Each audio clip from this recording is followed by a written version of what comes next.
général du Fonds monétaire international, mesdames et messieurs, la Côte d'Ivoire a réalisé des performances économiques remarquables au cours des 10 dernières années qui lui ont permis de rejoindre le groupe des pays à revenu intermédiaire.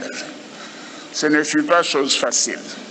Nous le devons aux Ivoiriens, à leur effort, à leur sens du travail et à leur acharnement à retrouver la paix. La croissance économique devrait rester robuste, inclusive et résiliente sur le moyen terme, avec un taux de croissance d'environ 7%. Le Fonds monétaire me dit un peu moins de 7%, mais c'est dans la fourchette sur la période 2023-2025. Les efforts de consolidation des finances publiques vont se poursuivre, je peux vous en donner l'assurance, avec l'accélération de la mobilisation des recettes et de la rationalisation des dépenses. Le gouvernement est engagé à poursuivre sa lutte contre le changement climatique, conformément à nos engagements lors de la COP 15 à Paris, à investir dans le capital humain et à soutenir le secteur privé en vue de créer des emplois pour nos jeunes. Dans cette optique, nous réaffirmons l'importance de la coopération internationale et le rôle essentiel du FMI et du groupe de la Banque mondiale en tant que partenaires multilatéraux clés.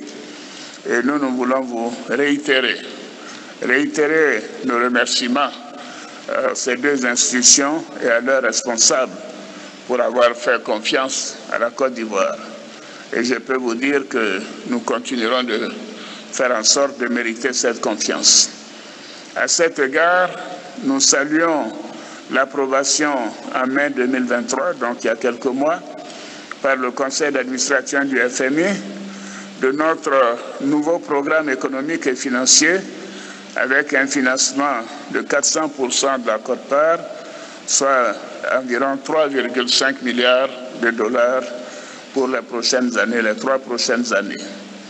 Par ailleurs, je me réjouis de la conclusion positive à de référendum cette semaine de la première revue de ce programme.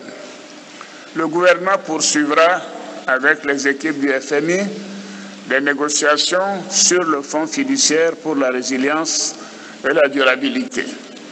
L'accès de la Côte d'Ivoire à ce fonds, pour lequel nous souhaitons finaliser les discussions avant la réunion du Conseil d'administration du FMI sur la première revue de notre programme prévue le mois prochain, permettra d'accélérer la mise en œuvre de nos actions et nos réformes nécessaires dans la lutte contre le changement climatique. Nous en avons longuement discuté ce matin. Madame la directrice générale du FMI, mesdames et messieurs, les réformes engagées aussi bien au niveau des Nations Unies que des institutions de Bretton Woods sont une opportunité pour réaffirmer la nécessité d'une solidarité internationale face aux défis auxquels le monde est confronté. C'est ensemble, comme vous l'avez dit tout à l'heure, que nous pouvons imaginer et proposer des actions globales pour un monde meilleur pour tous. Et je ne saurais terminer mes propos sans vous remercier, Madame la Directrice Générale, pour rendre hommage, sincèrement et publiquement, pour votre leadership et l'excellent travail accompli par l'ensemble de vos équipes, à commencer bien sûr par vous-même, et notamment celle du département Afrique que j'ai eu l'honneur de diriger et qui est maintenant entre les mains de mon jeune frère Abbé Selassie. Bravo à toi, Abbé. Alors je voudrais conclure en souhaitant à toutes et à tous d'excellentes et fructueuses assemblées annuelles du Fonds monétaire international et du groupe de la Banque mondiale interafricaine. Je vous remercie. Bravo à vous, Madame Georgieva.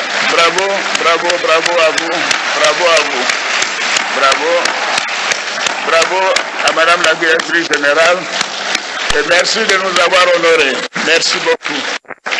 Merci.